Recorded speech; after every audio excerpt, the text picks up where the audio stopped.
तो जैसे हम आप इस बात को गौर से समझें कि अगर माध्यम के बिना अवलोकन हुआ तो पहले ही चरण पे मुक्ति है, यानी माध्यम शून्य जीवन का तत्क्षण पहले ही स्टेप पे अनावरण है।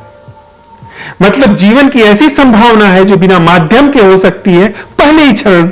मतलब मुझे दाल खानी है, उसका माध्यम कटोरी हो सकती है, मुझे खीर खानी है, उसका माध्यम कटोरी हो सकती है, लेकिन मुझे अपना अवलोकन करना है, इसका माध्यम कुछ भी नहीं हो सकता।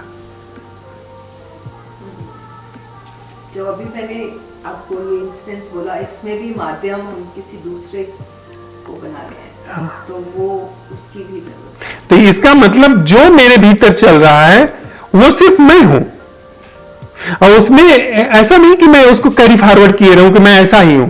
अगर मैं सच में ईमानदार हूं तो जो हूं के तथ्य बवंडर जैसे तथ्य हैं, कोई ऐसे पत्थर जैसा तथ्य थोड़ी है।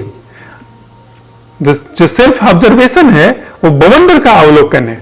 बवंडर में कोई चीज स्थिर नहीं है, वहां निरंतर चीजें नाच रही हैं। आप अगर बवंडर को देखेंगे तो न केवल बवंडर की कंटेंट आपको दिखाई पड़ेगी, बवंडर का पैटर्न भी आपको दिखाई पड़ेगा, गोल गोल जो घूम रहा है।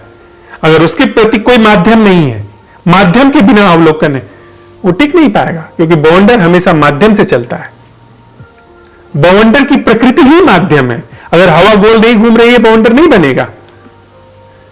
अगर उसमें कागज के टुकड़े, पत्तियां, धूल नहीं घूम रही है, बवंडर की कोई सत्ता नहीं हो सकती है।